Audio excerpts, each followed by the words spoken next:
cher internet yu syndicalisme.net ñoo ngi leen di nuyu di rafetlu saa su ne seen ànd ak ñun nees kiis ñu digg ak yéen ci xibaar yi. xam ngeen ne ni ki tey ci nag lancement coalition bu mag boobee tey ci lañ ko fas yéene amal ci ngoon nag loolee nag yéen it ci parti politique yu faree ci kujje gi daanu fa dem teewi ji ñu si mel ni nag waa grand parti ñoom nag xam ne ne nag décision boobee dinañ ko fekkee ci cérémonie de lancement grande coalition boobee nga xamante ni opposition bi ñu ngi koy amal fas yéene waajal élection locale ci janvier 2022 xibaar boobee nag ñu ngi ko daal di xaatim ci ab communiqué suñu naataango yu fare ci syndicalisme.net ñooñu ko yeggee boobu leen ndaje itam keneen koo xamante ni fas na koo teewee moo di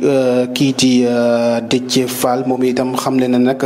dina teewee boobu leen ndaje waaye nag moo ngi sàkku rek ci kujje gi yëpp ñu ñëw teewee ci ko su ko defee ñu mën a def benn say ngir rek li fi ne te mënul ñu mën koo jëlee ci anam yi mu gën a gaawee wax ci njëg yi nga xamante ni nag seer na bu yegg ci lool suukar ceeg diwlin ceeg ceeb bi ci jamono ji nag ciment bi ak fer bi ñoom itam gis nañu daal mbir ma yokk na bu baax a baax mu nekk beneen njàqare boo xamante ni dalati na ci kaw askan wi ci waxtu yi nga xamante ni boobu ak léegi ñoo ngi jooy ne njëg yi daal dafa dal dee seer ci dund bi nga xamante ni moom la ñuy dund ñu duppee ko nag denrée de première nécessité nag si waxtu woowee nag ciment bi ak fer bi ne combaat nag dal dee yokk bu baax a baax mu nekk beneen jafe-jafe boo xamante ni ñëwaat na rek tegu ci ndodduk askanuk Sénégal addu jëmale ci tolluwaay mbas mi niki tey ji nag la ñu gis ñu ñàkk seenu bakkan toll na ci juróom benn doomi aadama la ñu gis nag ca ñoom nag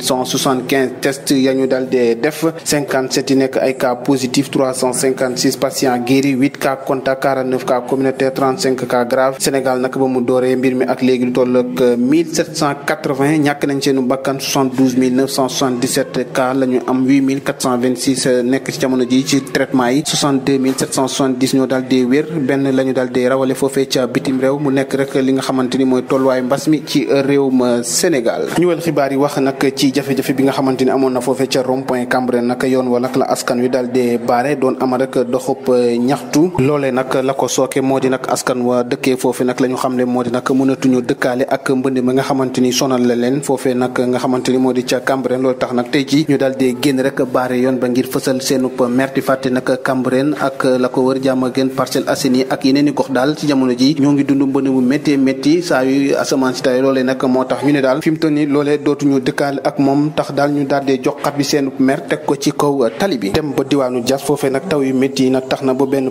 guy daal daal di màbb daanu ci yenn ci kër foofee te diwaanu Diass mu nekk xibaar boo xamante ni ñoo ngi ko jotee suñu naataango yi fare ci syndicalisme.net nee na daal taw yu métti wàcc ci diggante fanweeri fan ak benn ci weeru ut nag ànd ko ngelaw bu rëy rëy def na ay dégâts yu bëri foofee ca commune bu Diass dëkk ba ñu naan nag Mbayar benn guy daal moo fa daal di daanu ci kaw këru ko askan woowee nag ay dégâts matériels yu bëri daal dal dinañ ko fay nemmeeku waaye itam ñenn ñoo xamante ni si jël nañ ci ay gaañu yu métti ci loolee nag ñu nga xam ne nag maire bu boobule dëkk nag dal dinay génne toll ak 1,60,000 rek ngir jox ko yenn ci njaboot ñi nga xamante ni ñoo loru ci boobule